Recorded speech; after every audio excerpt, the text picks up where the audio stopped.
Week 3 brought complications. Aaliyah was treating a dislocated shoulder when Min-jun walked in with an older Korean man who looked wealthy and unwell. "This is Park," Min-jun said. "No other explanation. He needs your opinion." Park was pale, sweating despite the cool air. Aaliyah recognized cardiac symptoms immediately. "He needs a hospital. That's angina. Maybe worse. I can't treat this here." "You'll have to," Min-jun said. No room for argument in his voice. "Are you serious? He could die." Aaliyah turned to Park, speaking slowly. "Sir, you need proper cardiac care. EKG, blood work, possibly surgery. I don't have that equipment." Park said something in Korean to Min-jun. Min-jun's expression darkened. He looked back at Aaliyah. "Stabilize him. Do what you can. I'll have medication delivered within the hour." "This is insane." "This is what you agreed to, Miss Davis." The next 6 hours were hell. Aaliyah monitored vitals, administered nitroglycerin when it arrived, watched Park like a hawk. Min-jun stayed the entire time, pacing, making calls in rapid Korean, coming back constantly to check. "Who is he?" Aaliyah asked quietly when Park stabilized a bit. "Must be important. My father's oldest friend. Taught me everything about this business." Min-jun's voice was different, softer. "He's like a second father." It was the most personal thing he'd shared. Changed how Aaliyah saw him slightly. He wasn't just cold crime boss. He had people he cared about. "He's stable now," she said. "But he needs a real cardiologist. Soon. Next time I might not be able to help." Min-jun nodded slowly. "I'll arrange it. Discreetly." He looked at her with something like respect. "You're better at this than I expected. Told you I could handle it. I'm learning not to underestimate you." When Park was moved to somewhere safer, Min-jun walked Aaliyah to her car. Sun was rising, painting Seoul pink and gold. "Thank you," he said. "You saved his life. That's my job." "No. Your job is working off debt. Caring whether my people live or die is something else." He studied her face in the morning light. "You're not what I expected when you walked into my warehouse." "What did you expect?" "Someone desperate and weak. Easy to control." A slight smile. "You're desperate, but you're not weak." Is that a compliment? Observation. Maybe a warning to myself. He opened the car door. "Get rest. You earned it." Driving away, Aaliyah watched him in the mirror, standing alone in the empty street. Felt that dangerous pull again. Pushed it away. Again. 2 days later, everything went sideways.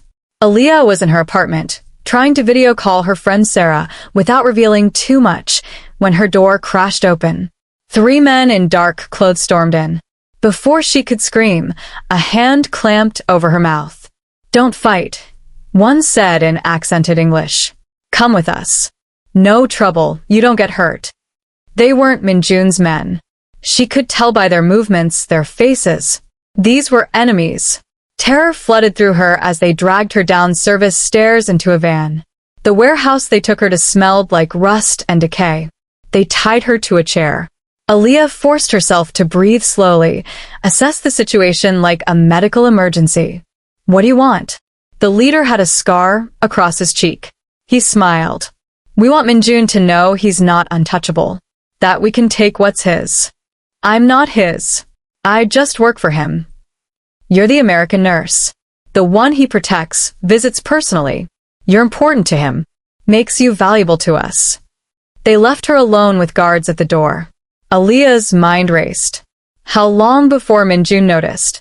Would he even come or cut his losses? And Marcus, if anything happened to her, what would happen to him? She tested the ropes carefully. Tight but not impossible. Her medical training included anatomy, best angles to work against restraints. She started the slow, painful process of loosening them. Across the city, Min-jun was in a meeting when one of his men burst in, face pale. "Boss, the American nurse. She's been taken." Min-jun's expression went blank. A stillness his men had learned to fear more than anger. "Who?" "Lee's crew. They want Gangnam territory in exchange. Get everyone. Now." Min-jun's voice was soft. Deadly. I want Lee's location within the hour. And someone explain how they got past security at her building. His second-in-command, Taeyong, hesitated. Boss, with respect, she's just a nurse. Working off debt.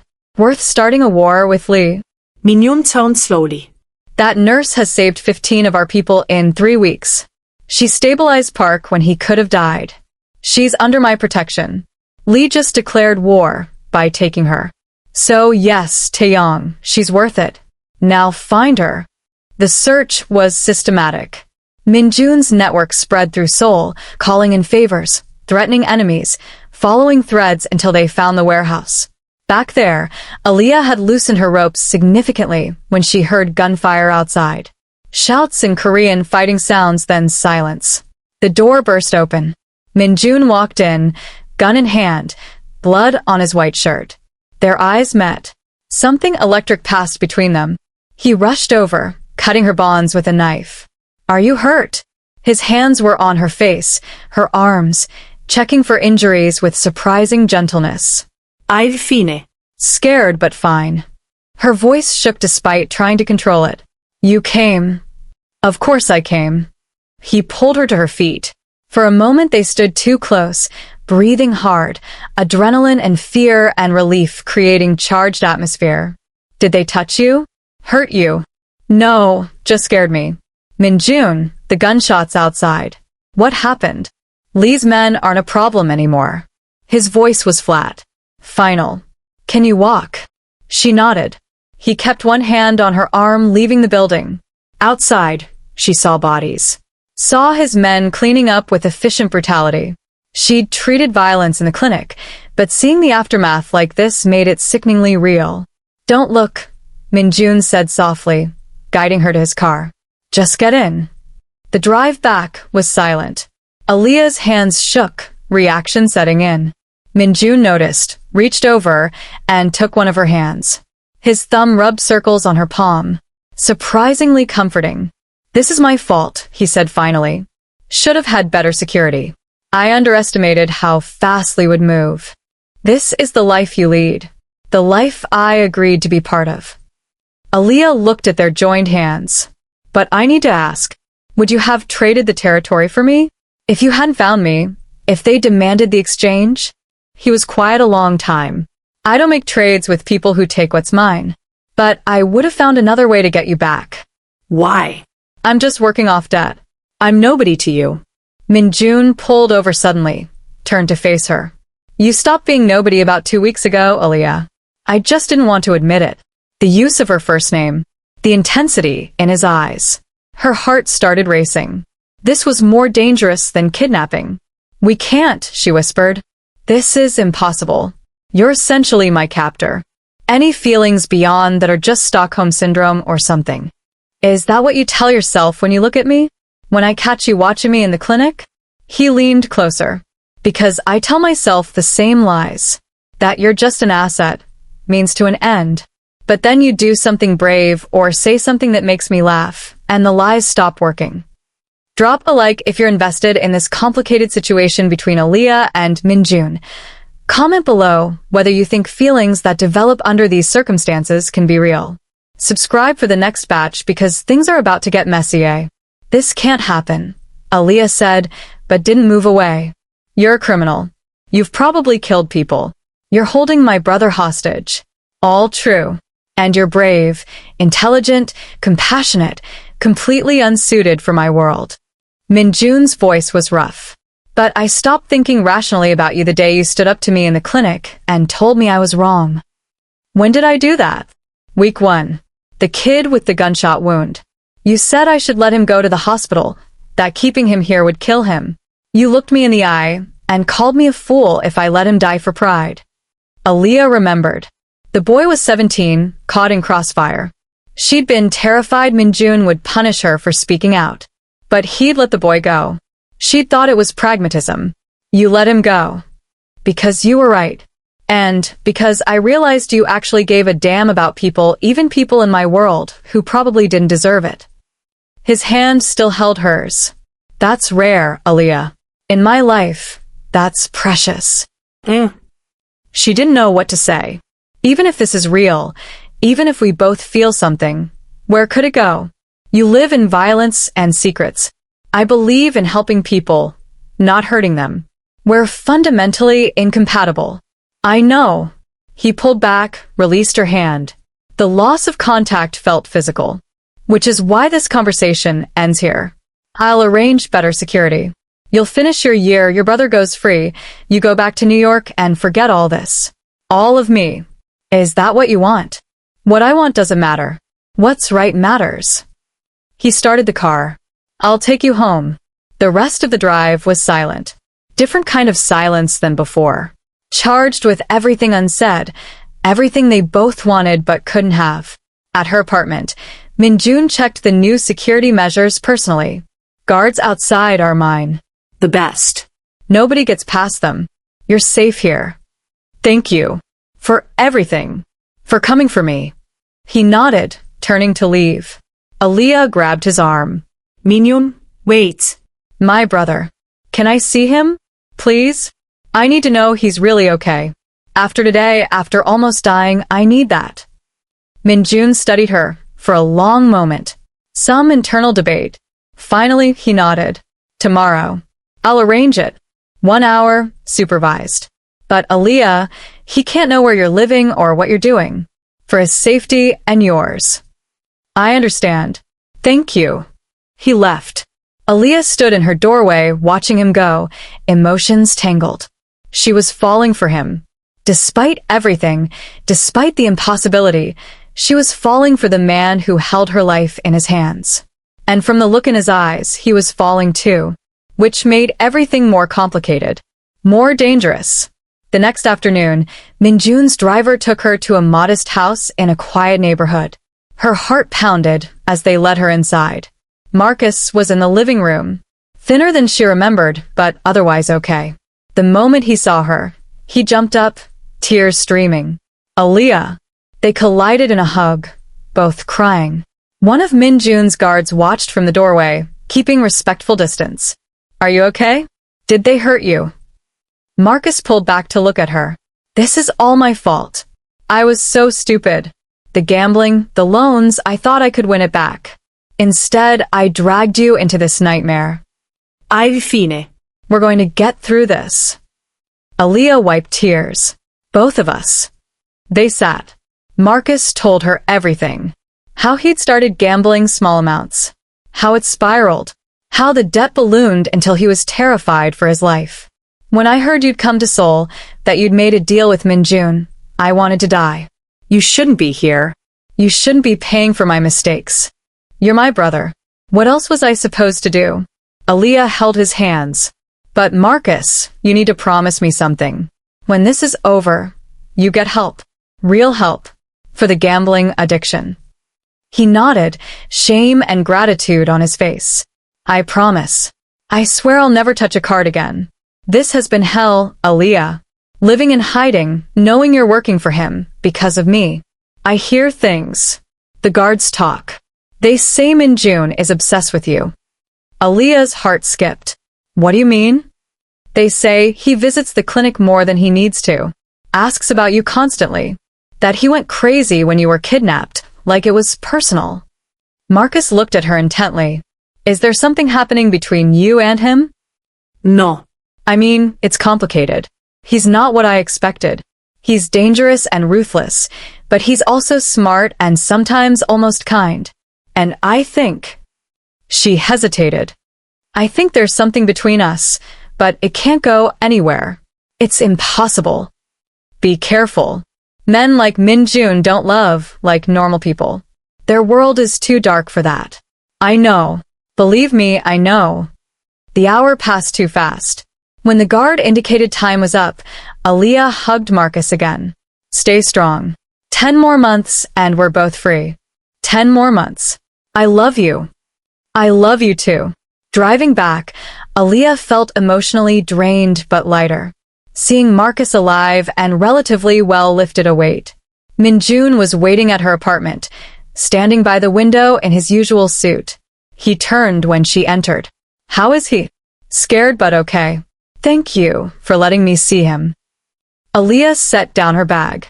He said your men think you're obsessed with me, that you went crazy when I was taken. Min-jun의 stereotypend. My men talk too much. Is it true? Would it matter if it was? Yes. It would matter. Aaliyah moved closer. Because I need to know if I'm alone in this. If these feelings are one-sided. They're not. His voice was low. But that doesn't change anything. I'm still who I am. You're still who you are. There's no version where this ends well. Maybe not. But I'm tired of pretending.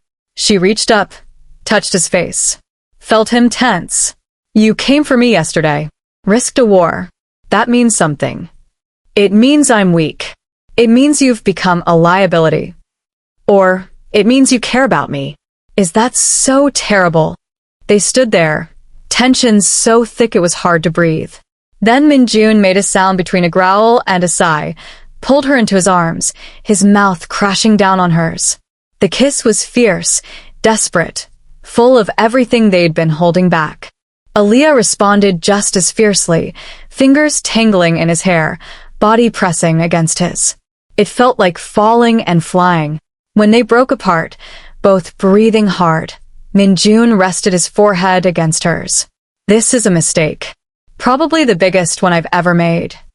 Aaliyah's heart raced. But I don't care. You should care. My world destroys everything good. Then we won't let it destroy this. He pulled back to look at her, hands framing her face. You don't understand what you're asking. Being with me puts a target on your back. There are people who'd love to use you against me. Rival organizations, police. You'd never be safe. I'm already not safe. I've been working in your illegal clinic treating criminals. That ship has sailed. There's a difference between being associated with me professionally and personally. The first is business. The second is vulnerability. Aaliyah moved to the couch, suddenly exhausted. So, what do you suggest? Pretend this didn't happen? Go back to being just employer and employee. That would be smart. But is it what you want? Min-jun was silent, standing by the window, back to her. When he finally spoke, his voice was barely above a whisper. What I want doesn't matter. My father built this organization from nothing, died protecting it. I inherited that responsibility. Every decision has to be strategic. Emotions are luxuries I can't afford. That sounds lonely. It is. But it's the life I was born into. He turned. My father once told me love is the greatest weakness in our world. The moment you care about someone more than the business, you've lost. I've seen it. Good men destroyed because someone found the person they loved and used them. So, you've chosen to never love anyone? Never let anyone in. It's kept me alive. Kept my organization strong. Aaliyah stood, crossed to him. That's not living. That's surviving. And maybe in your world that's all you think you can have. But I don't believe that. I think you're scared. His eyes flashed. Scared. Terrified. Not of enemies or rival gangs. Scared of this. Of feeling something real. Of being vulnerable. She placed her hand over his heart. Your father was wrong. Love isn't weakness. It's what makes us human. Without it, you're just a machine. And what do you know about my world? You've been here 3 weeks. I know enough. I've seen the way your men respect you, not just fear you. I've seen you sit by Park's bedside, all night. I've seen how you look at me when you think I'm not watching. You're capable of caring. You're just afraid of what it might cost. He grabbed her wrist. Not roughly. You want to know what it costs? My uncle fell in love with a woman from outside our world. A teacher. A sweet, innocent. His rivals found out. They took her, tortured her for 3 days. When that didn't work, they killed her and sent pieces back as a warning. He ate his guns 6 months later. Aaliyah felt sick but didn't look away. I'm sorry. That's horrific. But that was his story. Doesn't have to be ours. Doesn't it? You're an outsider. You're innocent. You have a brother whose safety I'm responsible for. You're everything my enemies would exploit. So we're careful. We're smart. There is no smart about this. This is foolishness. But his thumb was rubbing circles on her wrist, betraying his words. Then let's be fools. For however long we have. Aaliyah moved closer. I go back to New York in 10 months. This has an expiration date. Can't we just have this while it lasts? Min-jun's control was cracking. You're asking me to put you in danger. Compromise everything I've built. Be selfish. I'm asking you to be human. Just for a while. He kissed her again, slower but no less intense. When he pulled back, resignation and desire warred in his expression. If we do this, there are rules. In public, we maintain distance. Nobody knows except my most trusted people. You never come to business meetings. You stay protected always. And if I feel you're in too much danger, we end it. No arguments. Agreed. And your brother can never know. If he knows, he might try to use it. For his protection and yours, this stays between us. I understand. This is still a terrible idea. The best ones usually are. Min-jun shook his head, but he was almost smiling. You're going to be the death of me. Let's hope not. I'm still technically working to save lives. He laughed. A real laugh. The sound did something to Aaliyah's heart. This dangerous, complicated man was letting her in. It was terrifying and exhilarating and felt right. Over the next weeks, they fell into a rhythm. Publicly, nothing changed. But privately, in stolen moments, they built something fragile. He told her about growing up in the organization, watching his father navigate brutal politics. The first time he'd seen someone killed, at age 12. The weight of expectations crushing him since birth. She told him about nursing school, working doubles while studying, her mother's death, and the promise to take care of Marcus. Dreams of someday working in international healthcare. You're too good for this world, Min-jun said one night, fingers through her hair as they lay in his bed. Too good for me. Stop saying that. You're not as bad as you think. You don't know half the things I've done. Then tell me. Show me who you really are. So he did. Told her about deals, violence, people he'd destroyed. He expected her to recoil, to see him as the monster he believed himself to be. Instead, she listened. When he finished, she said, "That's what you've done. Not who you are. You're the man who sat with Park all night. Who came for me. Who checks on injured men personally. Actions in darkness don't erase actions in light. You're both. Just like everyone else. Most people aren't responsible for deaths. No, but most people aren't in your position either. You inherited a system built on violence. You didn't create it. From what I see, you're trying to minimize casualties. That counts for something." He pulled her closer, breathing in the scent of her hair. "How do you do that? See good in me when I barely find it myself. Because I'm looking at you, not your circumstances. There's a difference." But danger was brewing. Lee's organization hadn't forgotten. And there were others watching, looking for weaknesses. One night, closing the clinic, Aaliyah noticed a patient lingering, watching her with too much interest. Something felt off. "Can I help you?" The man smiled. It didn't reach his eyes. Just admiring the American nurse everyone talks about. Min-jun's special project. "I don't know what you're talking about." "Of course not." He moved closer. Aaliyah's hand drifted toward the panic button. "Here's some advice. In this world, everything has a price. People who get too close to Min-jun tend to pay it. Watch yourself." He left before she could respond. Aaliyah's hands shook. She hit the panic button. Within minutes, Min-jun's guards were there, securing the clinic. Min-jun arrived 20 minutes later, fury radiating. "Describe him." She did. Recognition flashed across his face. "That's one of Kim Dae-sung's lieutenants. He's escalating." "Who's Kim Dae-sung?" "My biggest rival. He's been trying to take my territory for years."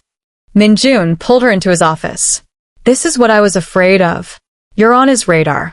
He's testing, seeing how I react, gauging your importance. What do? We end this. Before it gets worse." But the look in his eyes told Aaliyah that ending it might require violence she wasn't prepared for. She was right. The confrontation came 2 days later. Not against Min-jun directly, but against what Kim Dae-sung had correctly identified as valuable. Marcus. The call came at 3 a.m. Min-jun's phone rang. Aaliyah watched his expression turn to stone as he listened. When? A pause. How many? Another pause. Get everyone to the secondary location. Now. He ended the call, turned to Aaliyah. Get dressed. We need to go. What happened? Daesung's men hit the safe house where Marcus was staying. They took him. Aaliyah's world tilted. No. You said he was protected. You said he was safe. I had 4 men on him. Daesung brought 20. Min-jun was already moving, pulling on a jacket, checking his weapon.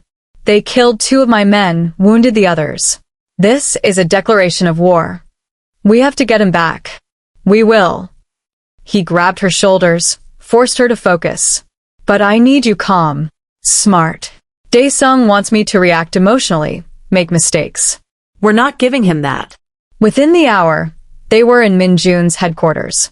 An industrial building that looked abandoned outside, but was state-of-the-art inside. His lieutenants gathered around a table. Aaliyah saw the true scope of his organization for the first time. At least 30 men, all armed, all looking to Min-jun for direction.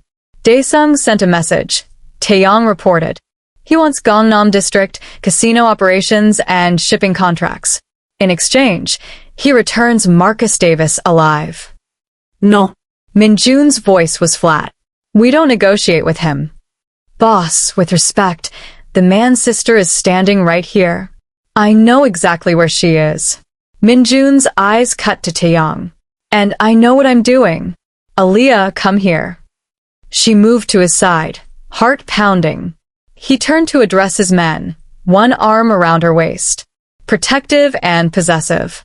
Some of you have wondered about the American nurse. Why I've invested so much in protecting her. Here's your answer, she's mine. Which makes her brother mine. When someone takes what's mine, I don't negotiate. I eliminate the threat. His voice was cold. Daesung has made a fatal miscalculation. He thinks taking Marcus gives him leverage. What he's actually done is sign his own death warrant. The room erupted in murmurs. Aaliyah felt eyes on her. Saw surprise, calculation. Min-jun had just publicly claimed her, announced their relationship. There was no going back. Taeyong, I want every asset tracking Daesung's movements. He's holding Marcus somewhere he thinks is secure. Find it. Jiwon, activate police contact. If Daesung moves in public, I want to know. Sunho, pull our people out of contested territories, fortify core holdings. This is going to get bloody. The men dispersed. Min-jun pulled Aaliyah into a private office. You just told them about us, she said, still processing. I had to. They needed to understand the stakes, why we're going to war over one man. He cupped her face. I'm sorry. I wanted to keep you separate, but Daesung made that impossible. Now, everyone knows you're important to me. That makes you a target for every enemy I have. I don't care about that. I care about Marcus. Min-jun, if something happens to him because of me, because of us. Nothing is going to happen to him. I promise. His eyes were fierce. I've lost too much in this life. I'm not losing you or your brother. Over the next 12 hours, Min-jun's organization worked with precision. They tracked down 3 of Daesung's properties, eliminated them one by one, finally located Marcus in a warehouse near the docks. The intelligence was solid. 20 guards, Marcus held in a second-floor office, Daesung himself present. I'm going with you, Aaliyah said when Min-jun was preparing to leave. Absolutely not. You stay here where it's secure. He's my brother. And what if he's hurt? You might need a nurse. Min-jun started to argue, then stopped, seeing determination in her eyes. You stay in a vehicle with 2 guards. You don't come out unless I personally come get you. Understood. Understood. The convoy of black SUVs moved through Seoul's night streets. Aaliyah sat in the back of the middle vehicle, medical bag on her lap, praying harder than she'd prayed in years. When they reached the warehouse, Min-jun's men moved efficiently. Aaliyah heard gunfire. Sharp, terrifying even from inside the vehicle. She counted minutes. Each one felt like an hour. Then the door opened. Min-jun was there, blood on his shirt but moving fine. He's inside. Second floor. He's been beaten but nothing life-threatening. Come on. They ran through the warehouse. Past bodies Aaliyah tried not to look at. Up metal stairs to an office, where Marcus sat tied to a chair, face bruised and swollen. Aaliyah? His voice was rough. What are you doing here? Being an idiot, apparently. She was already examining him, medical training taking over. Broken nose, possibly cracked ribs. Marcus, can you breathe okay? Yeah, I'm okay. They just roughed me up. Min-jun was on his phone, coordinating cleanup. Aaliyah heard him order someone to make sure Daesung's body is never found. The casual brutality should have horrified her. Instead, all she felt was relief Marcus was safe. We need to move, Min-jun said. Police will be here soon. My contacts can only delay them so long. They got Marcus to the vehicle. Aaliyah worked on him during the drive, cleaning wounds, checking for serious injuries. He kept staring at her and Min-jun, trying to process. You two are really together, he said finally. Like, actually together. It's complicated, Aaliyah replied. Doesn't look that complicated. He just went to war for you. Min-jun met Marcus's eyes in the rearview mirror. I went to war because someone took what's mine and thought they could get away with it. That I won't tolerate. So, what happens now? Marcus asked. With my debt, with all this? Now things change. Min-jun pulled up to headquarters. Your debt is cleared. Both of you. Aaliyah's been cleared for a while. I just didn't tell her because I was selfish and wanted her to stay. Aaliyah stared at him. What? Since when? Since she saved Park's life. That was worth more than your debt 10 times over. But I kept it to myself because... He looked at her, vulnerability showing. Because I didn't want you to leave. Because I wanted more time. You bastard. But there was no heat in her words. I could have been free weeks ago. Would you have stayed if I'd told you? She thought honestly. I don't know. Maybe not at first. That's why I didn't tell you. Selfish. He helped Marcus out of the vehicle. Both of you are free to go. Back to New York, back to normal lives. I'll arrange tickets, set you up with money to start over. No obligations. Aaliyah grabbed his arm. Is that what you want? For me to go? What I want doesn't matter. You deserve better than this life. I'm giving you the choice I should have given you from the beginning. Marcus looked between them, then cleared his throat. I need a drink and about 12 hours of sleep. Maybe a therapist. Can someone show me where I can crash? One of Min-jun's men led Marcus away. Aaliyah and Min-jun were alone in the garage. I'm not going anywhere, she said firmly. Not until we figure this out. Figure what out? There's nothing to figure out. You're free. That was always the goal. Was it? Or was the goal for us to pretend we don't have feelings so it would be easier when I left? She moved closer. I love you, Min-jun, somewhere between treating your men and arguing with you and watching you risk everything for my brother. I fell in love. And I think you love me too, even if you're too scared to admit it. He closed his eyes, jaw working. Of course I love you. I've loved you since you called me a fool and told me I was wrong. But love isn't enough. My world will destroy you. You've seen it tonight. The violence, the death, the constant danger. Is that really the life you want?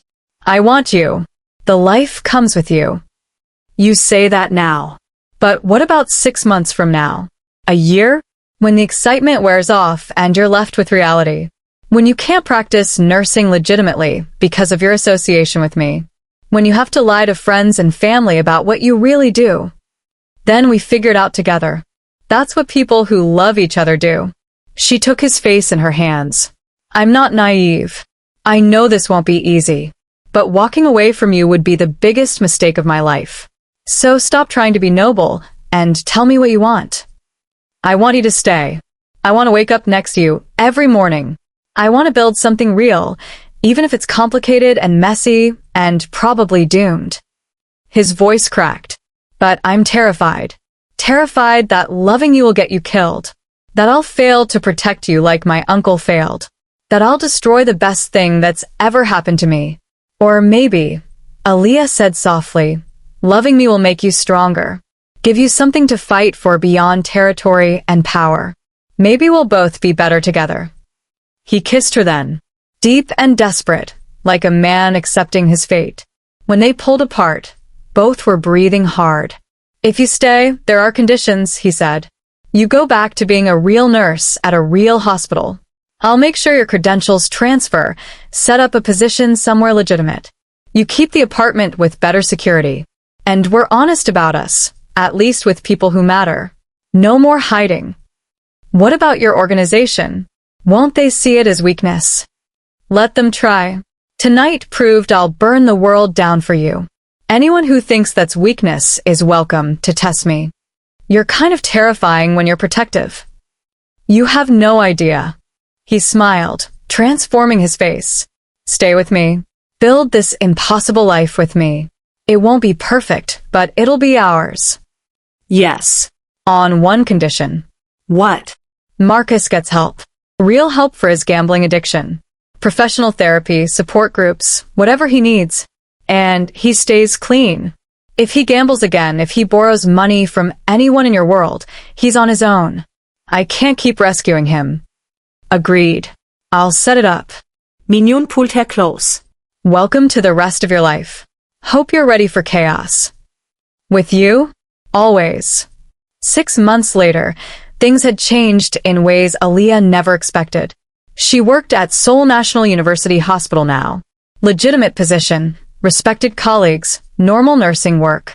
She and Min-jun had found a rhythm, balancing her normal world with his dark one. Marcus was 3 months sober, attending meetings, slowly rebuilding. It wasn't perfect. There were still threats, still dangers, still moments when Aaliyah questioned everything. But when she came home to Min-jun, when she saw how he looked at her like she was his entire world, she knew she'd made the right choice. One evening, standing at their apartment window watching Seoul's lights, Min-jun came up behind her, wrapping arms around her waist. What are you thinking? How far we've come. How impossible this seemed 6 months ago. Still seems impossible, sometimes. But I've learned impossible just means it hasn't been done yet. He kissed her neck. Thank you for taking a chance on me. Thank you for being worth the risk. But even as they stood there, peaceful and content, Aaliyah's phone buzzed. A text from an unknown number. He can't protect you forever. We know where you work. We know your schedule. Tell Min-jun that Kim Dae-young sends his regards. Aaliyah's blood went cold. She showed Min-jun the text. His expression hardened immediately. Dae-young. Dae-sung's younger brother. He was already making calls. I thought we'd eliminated that entire line. Apparently not. What does this mean? It means we're not done. It means the war I thought was over is just beginning. He pulled her close. But I'm not letting anything happen to you. I promise. Aaliyah wanted to believe him. But as she looked out at Seoul's glittering skyline, she realized something she'd been trying to ignore. This life would never be truly safe. There would always be another enemy, another threat, another war. The question was whether love was enough to survive it all. She didn't have an answer yet. But she knew one thing. She wasn't running. Not from Min-jun. Not from this life she'd chosen. She'd see it through, whatever came next. Even if it scared her. Especially because it scared her. Because real love wasn't about safety. It was about choosing someone despite the danger. Despite the uncertainty. Despite everything that made sense telling you to walk away. Min-jun tightened his arms around her. Whatever comes, we face it together. Together, Aaliyah agreed. And hoped that would be enough. The threat from Kim Dae-young materialized faster than anyone anticipated. 3 days after the text message, Aaliyah was leaving her shift at Seoul National when she noticed a black sedan following her. Not Min-jun's Min. She'd learned to recognize his vehicles. This was someone else. She texted Min-jun immediately, being followed. 블랙 시덴, 라이선스 플레이트 서울 3456. His response came in seconds. Don't go home. Go to the hospital cafeteria. Public space. Stay there. I'm sending people. Aaliyah turned around, walked back into the hospital. Her heart was racing, but she kept her expression neutral. Professional. Just a nurse grabbing a late dinner. She sat in the crowded cafeteria, ordered coffee she didn't drink, and waited. 10 minutes later, 3 of Min-jun's men appeared. They didn't approach her directly, just positioned themselves around the cafeteria, watching. Then Min-jun himself walked in, looking like any other visitor in his business suit. He sat across from her. The car is gone. My men scared them off. His voice was calm, but his eyes were furious. This is escalating faster than I expected. What do? We end it. Tonight. I'm done playing defense. He leaned closer. But I need you to do something for me. Something you're not going to like. What? Go stay with Marcus for a few days. At the rehabilitation center, where he's been attending meetings. It's secure, low profile. Dae-young won't look for you there. You want me to hide while you go after him? I want you alive. That's all that matters. His hand covered hers on the table. Please, Aaliyah.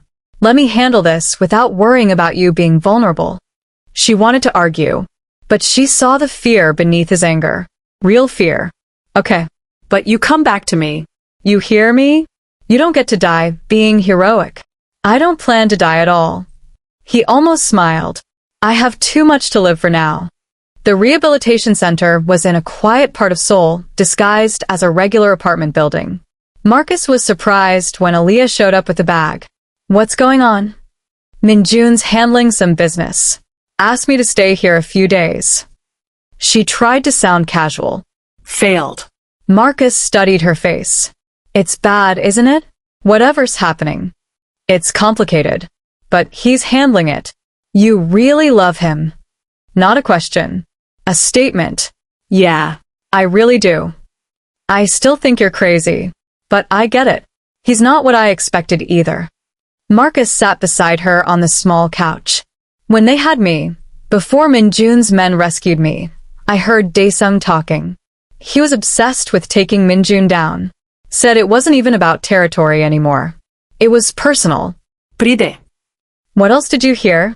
That Dae-sung had a younger brother. That if anything happened to him, the brother would finish what he started. Marcus looked worried. Aaliyah, these people don't stop. Even if Min-jun wins tonight, there'll be someone else. Another enemy. Another threat. Is this really the life you want? I don't know. But it's the life I've chosen. She looked at her brother. Like you chose gambling. Like you chose to come to Seoul. We all make choices. Some work out. Some don't. We deal with the consequences. Fair enough. Marcus was quiet for a moment. For what it's worth, I'm sorry. For all of this. If I hadn't been so stupid, so selfish, you'd still be in Brooklyn living a normal life. Maybe. Or maybe I'd still be going through the motions, never really living at all. Aaliyah surprised herself with the words. I'm not saying I'm glad you got into debt with a crime boss. But meeting Min-jun, being here, it's changed me. Made me realize I was playing it safe for too long. That's one way to look at it. They sat together, watching Korean news neither of them fully understood, waiting for word from Min-jun. Across the city, Min-jun was in a warehouse meeting with his top lieutenants. Intelligence had located Dae-young in a hotel in Itaewon. He was being arrogant, staying somewhere public, surrounded by his men but thinking Min-jun wouldn't dare make a move in such a visible location. He's right that we can't go in guns blazing, Taeyong said. Too many civilians. Police would be there in minutes. Then we don't use guns. We use leverage. Min-jun pulled up information on his tablet. Dae-young has a sister. She lives in Busan. She's legitimate, runs a bakery, has nothing to do with his business. But he's protective of her. Obsessive, even. You want to threaten his sister? Ji-woo looked uncomfortable. Boss, she's a civilian. I don't want to threaten her. I want him to think I will. There's a difference. Min-jun's voice was cold. We grab him tonight. Quiet. Professional. Bring him somewhere secure. Then we negotiate. He won't negotiate. He's as stubborn as his brother was. Everyone negotiates when they have something to lose. And he's about to lose everything. The operation went smoothly. Too smoothly, which made Min-jun nervous. They grabbed Dae-young from a parking garage under the hotel. 4 men, in and out in under 3 minutes. No gunfire. No witnesses. By the time hotel security noticed anything, they were gone. They brought Dae-young to an empty office building Min-jun owned. Tied him to a chair in a basement room. Min-jun waited an hour before going down. Let him sweat. Think. Fear. When Min-jun finally entered, Dae-young tried to look defiant. But there was fear in his eyes. You made a mistake going after the people I care about, Min-jun said quietly. Your brother made the same mistake. You know how that ended. You killed him like a dog. His body still hasn't been found. Dae-young's voice shook with rage and fear. I swore I'd make you pay. And how's that working out for you? Min-jun pulled up a chair, sat backwards on it. Here's what's going to happen. You're going to leave Seoul. Tonight. You're going to take your operation to another city. Busan, maybe. Start fresh. And you're going to stop targeting my people. Or what? You kill me like you killed him? No. I do something worse. Min-jun showed him his phone. A photo of Dae-young's sister at her bakery. I make sure everyone in our world knows that you failed. That you ran. That you couldn't protect your own family. Your reputation will be destroyed. Nobody will work with you. Nobody will fear you. You'll be nothing. You're bluffing. You won't touch her. You're right. I won't. Because you're going to do exactly what I say. Min-jun leaned closer. I'm tired of this war. I'm tired of looking over my shoulder. So here's my offer. Leave Seoul or I bury you.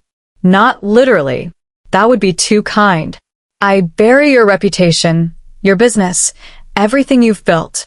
I make you irrelevant. Then I let you live with it. He could see Dae-young processing, calculating. Fear and pride warring.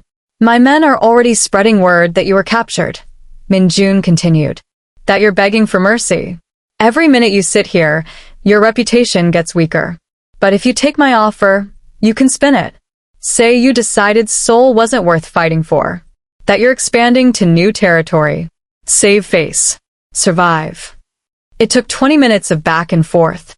Threats and counterthreats. But finally, Dae-young agreed. He'd leave Seoul. Dismantle his operation here. Move to Busan and start over. In exchange, Min-jun wouldn't kill him or go after his family. If you ever come back to Seoul, Min-jun said as his men untied Dae-young. If you ever threaten my people again, there won't be negotiation. There won't be mercy. Are we clear? Crystal. They put Dae-young in a car headed south. Min-jun watched it disappear into Seoul traffic, then pulled out his phone. Texted Aaliyah. It's done. You can come home. Her response came immediately. Are you okay? I'm fine. I'll explain everything when you get here. At the rehabilitation center, Aaliyah packed quickly. Marcus walked her out. Be careful, he said, hugging her. And tell Min-jun if he gets you killed, I'll find a way to make his afterlife miserable. I'll pass that along. Min-jun picked her up personally. The moment she got in the car, she was in his arms, checking him for injuries even though he'd said he was fine. I'm okay. Really? He held her tight. It's over. Dae-young is leaving Seoul. We negotiated. You negotiated? You didn't. She couldn't finish the sentence. I didn't kill him. I didn't want to. Not unless I had to. There's been enough death. He pulled back to look at her. I'm trying to be better. For you. For us. I can't change who I am or what I do, but I can try to minimize the damage. What happens if he comes back? If he breaks the agreement? Then we deal with it. Together. But I don't think he will. He's smart enough to know he got lucky tonight. That I gave him an out most people in my position wouldn't give. They drove back to the apartment. Once inside, Aaliyah finally let herself breathe. Really breathe. The past few days had been terrifying. Constant fear. Constant worry. But they'd survived. I need to ask you something, she said, pouring herself wine with shaking hands. And I need you to be honest. Always. How long can we keep doing this? Living like this? There's always going to be another enemy, another threat. At what point do we admit this is unsustainable? Min-jun was quiet for a long time. I don't know. I've been thinking about that too. About what kind of life this is. What kind of future we can have. And I'm considering options. There are ways to step back from active operations without completely leaving. Put more layers between me and the street-level violence. Focus on the legitimate businesses we've been building. It won't happen overnight, but over the next few years, I could transition to something closer to legal. Aaliyah stared at him. You do that? For you? For us? For the chance at something resembling a normal life? He took her hand. Yes. I would. But it's complicated. There are people who won't like me stepping back. Who'll see it as weakness. I need to be strategic about it. But it's possible? It's possible. With time. With planning. With a lot of careful maneuvering. He squeezed her hand. I can't promise you will be completely safe. That my past won't come back to haunt us. But I can promise I'll try to give us the best life possible within the constraints of who I am. That's all I can ask for. She leaned against him. I'm tired of being scared. I'm tired of looking over my shoulder. I just want to be with you, without constantly worrying someone's going to take that away. I know. Me too. They sat together in comfortable silence. Not everything was resolved. There would be more challenges, more complications, more moments of fear and uncertainty. But they'd faced the immediate threat and survived. That counted for something. Drop that like if you made it to the end of this intense journey. Comment below whether you think Aaliyah and Min-jun's relationship can actually last long-term, or if it's doomed from the start. And subscribe because love stories that challenge everything we think we know about right and wrong, about safety and risk, are what this channel is all about. A month later, Aaliyah was at the hospital when she got a call from an unknown number. She almost didn't answer, paranoia still lingering. But something made her pick up. Miss Davis? This is Detective Park from Seoul Metropolitan Police. Her heart stopped. Yes, I'm calling about Kim Min-jun. We've been investigating his organization for some time. We know about your relationship with him. We'd like to talk to you. Voluntarily. Not under arrest. Just a conversation. I don't know what you're talking about. Miss Davis, we're not trying to prosecute you. We understand you were coerced initially. We're trying to build a case against the larger organization. You could help us. And in return, we could help you. Protection. Witness relocation, if necessary. A way out. Aaliyah hung up. Her hands were shaking. She texted Min-jun immediately. Police called. They know about us. They want me to cooperate. His response took 3 minutes that felt like hours. Don't panic. Don't talk to them. Come to the apartment. We need to discuss this. That evening, sitting in their living room, Min-jun explained the reality of their situation. They've probably been building a case for months. Maybe years. This was always going to happen eventually. He looked tired, older than his 32 years. You have a choice to make, Aaliyah. A real choice this time, not one forced on you by your brother's debt. What choice? You can cooperate with them. Testify against me and my organization. They'll protect you, probably help you get back to the US safely. Your nursing career could recover. You'd be free of all this. Or you stay with me. Refuse to cooperate. Which means you become complicit in the eyes of the law. If they eventually prosecute, you could face charges. Your nursing license could be permanently revoked. You'd be tied to me in ways that could destroy your future. Aaliyah felt like the ground was shifting under her feet. What do you want me to do? I want you to do what's right for you. Not for me. Not for us. For you. His voice was steady, but she could see pain in his eyes. I love you enough to let you go, if that's what's best. That's not an answer. Because there is no right answer. He stood, walked to the window. If you stay, your life will always be complicated. Always have shadows. You'll never be completely free of my world, my choices, my past. That's not fair to you. Life isn't fair. I learned that when my mom died, when Marcus got himself into debt, when I fell in love with a crime boss. She joined him at the window. I'm not naive anymore. I know what staying means. I know the risks. Then what do you want to do?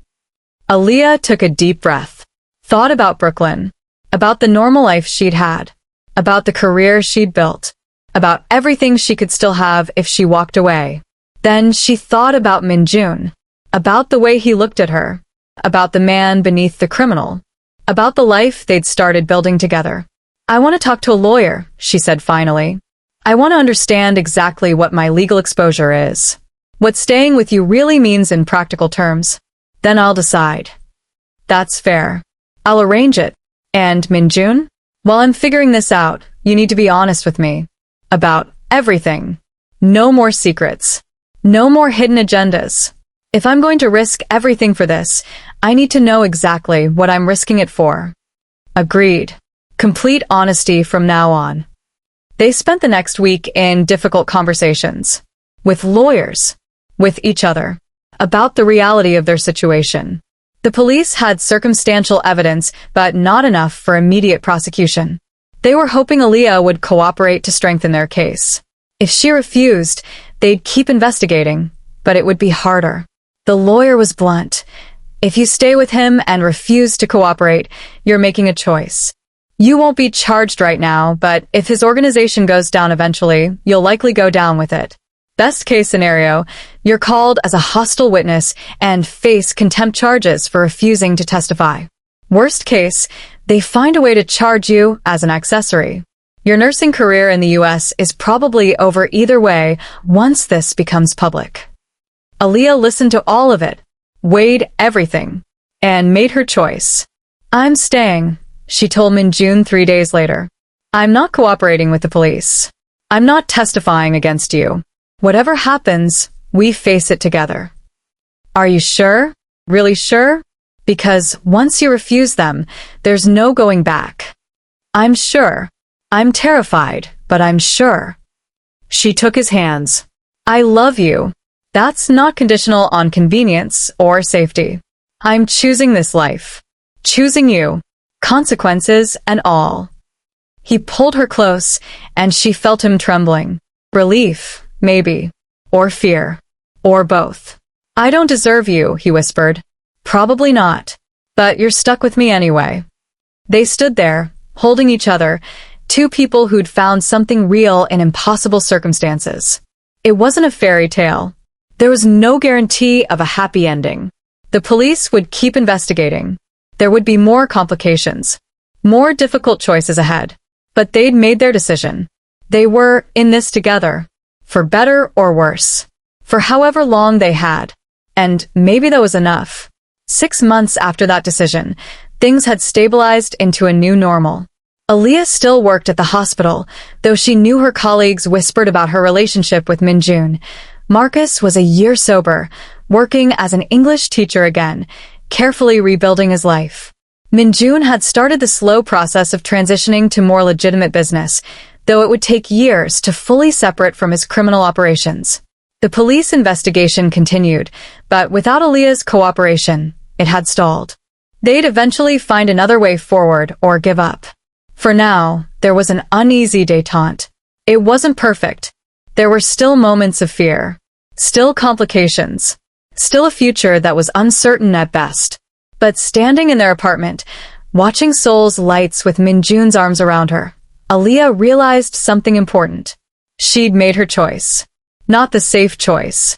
Not the smart choice. But her choice. And she could live with that. Whatever came next, they'd face it together. That was enough. It had to be.